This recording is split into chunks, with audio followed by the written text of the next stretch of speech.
Isa. Ayaw kong pigilan yung mga anak ko sa mga gusto nilang gawin. Mama, it's not gonna be forever that I'm gonna be with you. So, let me live a life. Kaya bunso. Yung lalaki. Thank you.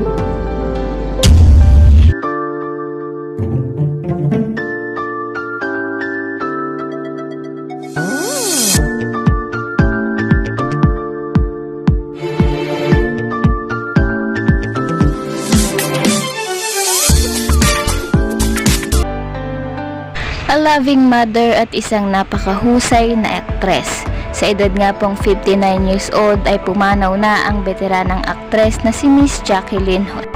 Ikinagulat nga po ito ng karamihan ang biglaang pagpanaw ni Miss Jacqueline.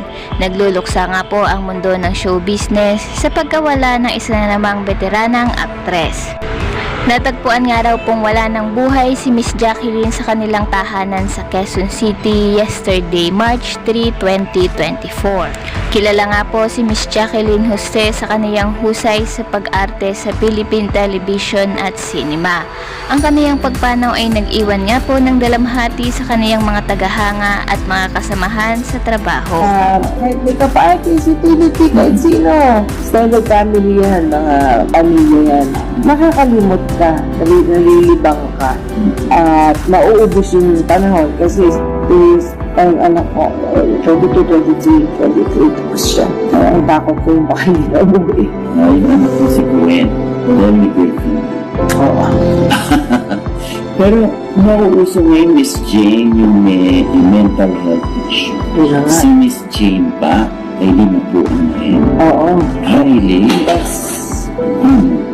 Alam mo, umiiyak naman yung dahilan. Anxiety, depression.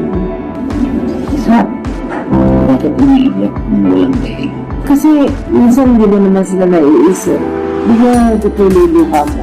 Tapos, you're depressed. You just don't know. Pagla ka sa kama.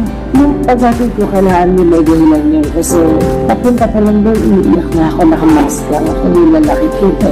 Pagbaba, nakap ko, iyak ko, no sound. Pagsakay ko sa kotse hanggang pagbalik ko ng bahay, nasulo.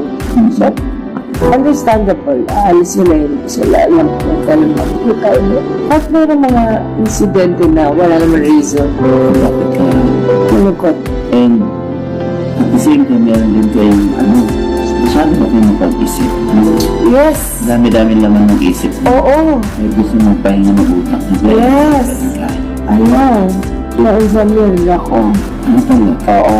Ang dami-dami ko napasok sa isipan ko. At ma-worry ako na tao. Pag hindi lang nag-text yung bunso ko. Ano ka nangyari? Alam niya, may napaaway or ano. Kahit hindi mo i-entertain. Papasok at papasok.